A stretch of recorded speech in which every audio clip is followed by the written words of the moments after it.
Episode की start में हम कुनलुन माउंटेन को देखते हैं, जहां पर पूरे सेट के सारे डिसाइपल उड़ते हुए जमा हो रहे होते हैं, क्योंकि अब थोड़ी ही देर में मार्शल आर्ट कंपटीशन शुरू होने वाला है और वो सभी उसी कंपटीशन के लिए उस जगह पर इकट्ठा हो रहे हैं। और जहां पर वो इकट्ठा हो रहे होते हैं वो जगह भी काफी मिस्टीरियस होती है। वहां के एक पहाड़ के ऊपर एक बहुत ही बड़ी स्वॉर्ड लगी थी और उस स्वॉर्ड के चारों तरफ प्लेट बनी होती है और उसी प्लेट पर सारे के सारे मास्टर आकर जमा होते हैं, जिसके बाद वहां पर डिसाइपल्स भी आना शुरू हो जाते हैं। तब हेड मास्टर सारे डिसाइपल से कहते हैं मार्शल आर्ट कंपटीशन कुछ देर में शुरू होने वाला है, इसलिए मैं आप सभी के सबसे अच्छे परफॉर्मेंस की उम्मीद करता हूँ। मुझे उम्मीद है कि आप लोग इस कंपटीशन में निराश नहीं करेंगे। ये सुनकर सारे डिसाइपल्स खुश हो जाते हैं और उनसे कहते हैं आपको टेंशन लेने की जरूरत नहीं है, इस बार का मार्शल आर्ट कंपटीशन पिछले हर बार के कंपटीशन से ज्यादा अच्छा होगा। तब वहाँ पर शांग नाम के एक मास्टर आते हैं जो कि इस कंपटीशन के होस्ट बनेंगे। जहाँ वो मास्टर आने के बाद सभी को अपने बारे में बताते हैं कि वो कहाँ से हैं, जिसके बाद वहाँ पर मार्क भी उड़ते हुए आ रही होती है, जिसे देखकर वो मास्टर खुद से कहते हैं इससे देखकर तो ऐसा लग रहा है कि ये एक स्वॉर्ड फेरी की बेटी हो। इसकी बॉडी और इसके पावर को महसूस करके मैं ये साफ बता सकता हूँ कि ये बिल्कुल एक स्वॉर्ड फेरी की बेटी है। और फिर मार्क वहाँ आने के बाद सभी को ग्रीट करती है। अब वहाँ पर एक गोल्डन स्पिरिचुअल बर्ड उड़ते हुए आता है, जिसके ऊपर वो डिसाइपल बैठा हुआ था, जिसने कुछ दिनों पहले डोंग से कहा था कि वो चाहे कुछ भी हो जाए मू जियान को ये मार्शल आर्ट कंपटीशन बिल्कुल जीतने नहीं देगा। और वही यहाँ पर अपने स्पिरिचुअल बर्ड पे बैठ कर आया होता है, जिसे देखकर बाकी के सारे डिसाइपल एकदम हैरान रहते हैं और वो सभी आपस में बातें कर रहे होते हैं कि ये डिसाइपल तान है और इसके पास बहुत ज्यादा पावर्स हैं। इसका मुकाबला तो शायद ही जल्दी कोई कर पाएगा। बहुत कम लोग इस पूरे के पूरे सेट के अंदर तान जितने पावरफुल हैं। अब हम पिछली रात का सीन देखते हैं, जहाँ पर तान अपने दोस्तों के साथ बैठा होता है और वो सभी आपस में बातें कर रहे होते हैं कि इस बार का मार्शल आर्ट कंपटीशन तो तुम्हारे सिवा कोई भी नहीं जीत सकता, क्योंकि तुम्हारे जितना पावरफुल तो पूरे इस सेक्ट में कोई है ही नहीं। तुम्हारे पास ताकत के साथ साथ बहुत ज्यादा पावर्स भी है। लेकिन तान बहुत ज्यादा गुस्से में होता है। वो उससे कहता है मेरी इतनी ज्यादा पावर्स और इतनी ताकत का क्या फायदा, जबकि सारी चीज उस बेकार से मू जियान को मिल रही है। उसे तो अनलिमिटेड रिसोर्सेज भी मिल जाएगी। जो सारी चीजें मुझे मिलनी चाहिए थी वो सब कुछ उसे मिल गया है, इसलिए अब से वो मेरा सबसे बड़ा दुश्मन है। चाहे कुछ भी हो जाए मैं उसे तो हरा कर ही रहूंगा। जिस पर उसके साथी कहते हैं आपको टेंशन लेने की जरूरत नहीं है, कोई आपके सामने टिक ही नहीं पाएगा और देख लेना वो मू जियान इस मार्शल आर्ट कंपटीशन में धूल चाटते रह जाएगा।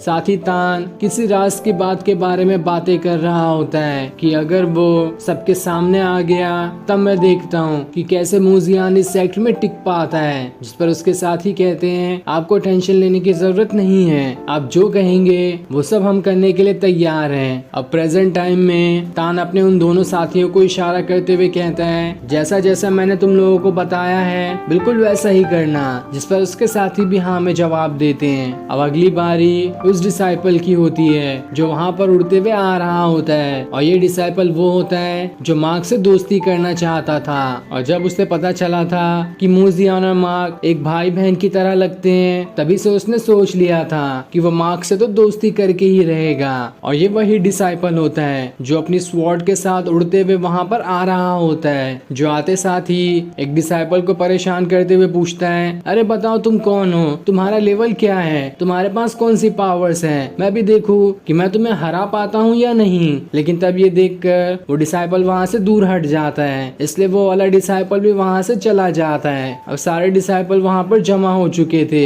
लेकिन तभी वहाँ पर बहुत ज्यादा ऑरा बाहर निकलना शुरू हो जाता है जो कि येलो कलर का था। ये देखकर सारे लोग हैरान रहते हैं कि आखिर ये कौन है और किसके पास इतनी पावर्स आ गई जिसकी बॉडी के अंदर से इतना ज्यादा ऑरा बाहर निकल रहा है। लेकिन तब हम देखते हैं कि वो कोई मॉन्क होता है जो बिल्कुल मू जियान की तरह ही लोटस पे चलते हुए बाकी सारे मास्टर के पास आ रहा होता है और उस मॉन्क का नाम जैन होता है। तब उसे आते हुए देखकर सारे के सारे लोग एकदम हैरान रहते हैं। साथ ही उसे देखकर माँ खुद से कहती है ये तो ये जिन दाओ बॉडी है जो कि बहुत ज्यादा पावरफुल मानी जाती है, तो आखिर ये यहाँ पर में क्या करने के लिए आया है? कहीं ये मार्शल आर्ट कंपटीशन लड़ने तो नहीं आया? अगर ऐसा है तो ये सबसे ज्यादा भारी कॉम्पिटिटर हो सकता है जिसे हराना काफी मुश्किल होगा। तब जैन को देखकर हेडमास्टर कहते हैं, तुम तो बहुत ही कम अपने सेक्ट से बाहर निकलते हो, लेकिन तब भी तुम यहाँ पर आए, इसलिए मैं तुम्हारा बहुत बहुत शुक्रिया करता हूँ, क्योंकि तुमने मेरे एक ही बार कहने पर एक टीचर की तरह से यहाँ पर आने के लिए मान गए। यानी कि इसका मतलब ये है कि जैन से कोई भी फाइट नहीं करेगा, वो एक टीचर की तरह यहाँ पर ये कंपटीशन देखने आया है। लेकिन आगे कुछ भी हो सकता है, ये तो हमें आगे के एपिसोड में ही देखने को मिलेगा। तब जैन भी आगे आकर मास्टर को ग्रीट करता है। साथ ही बाकी मास्टर हेडमास्टर से कहते हैं, जैन का यहाँ पर आना बहुत अच्छी बात है। जैन तो बिल्कुल एक डिसाइपल बनने के लायक भी है, लेकिन वो उसी के ऊपर डिपेंड करता है कि वो यहाँ पर टीचर बनने के नाते से आता है या फिर डिसाइपल बनने के। अब दूसरे मास्टर सभी से कहते हैं, जहाँ तक कि मुझे लगता है कि सारे के सारे डिसाइपल यहाँ पर पहुंच चुके हैं, तो अब इस मार्शल आर्ट कंपटीशन को शुरू किया जाता है। लेकिन तब दूसरे मास्टर हेड मास्टर से कहते हैं, मूजियान तो यहाँ पर दिखाई नहीं दे रहा है, तो आखिर वो कहाँ चला गया? उसे ये मार्शल आर्ट कंपटीशन नहीं लड़ना है क्या? जिस पर हेड मास्टर कहते हैं, आप सभी को टेंशन लेने की जरूरत नहीं है, मूजियान यहाँ पर आ ही जाएगा। लेकिन अगर वो यहाँ पर नहीं भी आ पाता है तो भी कोई बात नहीं, हम उससे स्टार्टिंग के कंपटीशन नहीं लड़वाएंगे, उसे क्वार्टर फाइनल, सेमीफाइनल या फिर सीधा उससे फाइनल ही लड़वा देंगे। क्योंकि इस तरह का रूल इस मार्शल आर्ट कंपटीशन में चलता है कि अगर कोई डिसाइपल सीधा फाइनल लड़ना चाहता है तो वो लड़ सकता है, लेकिन उसके लिए उसे बाकी सारे डिसाइपल को हराए हुए जो फाइनल में आएगा उससे लड़ना होगा। लेकिन ये इतना आसान काम भी नहीं होता है, पर तब भी मुझे उम्मीद है कि मूजियान उस चीज को कर लेगा। ये सुनकर सारे डिसाइपल और मास्टर कहते हैं, तो ठीक है, कोई बात नहीं। लेकिन वहीं इसी चीज से डोंग तो काफी खुश हो रहा होता है कि ये फैसला तो मूजियान के लिए बिल्कुल ही घटिया है। अगर वो बाकी डिसाइपल से लड़ता तो थोड़ी उम्मीद थी कि वो जीत भी जाता, लेकिन अगर वो सीधा फाइनल लड़ेगा तो ये कहाँ से जीत पाएगा।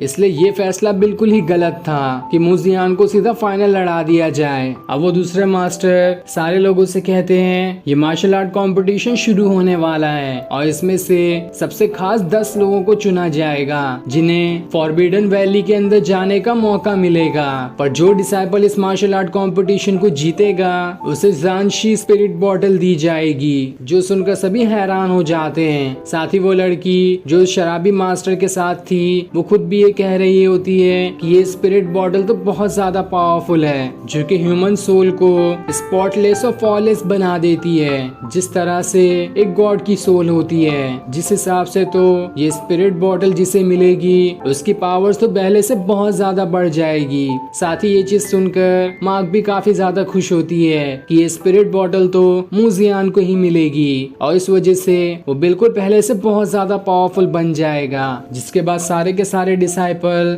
वहां से बैटल अरीना की तरफ जाने लगते हैं और फिर ये सीन दिखाते ही ये एपिसोड यहीं एंड हो जाता है। Thanks for watching.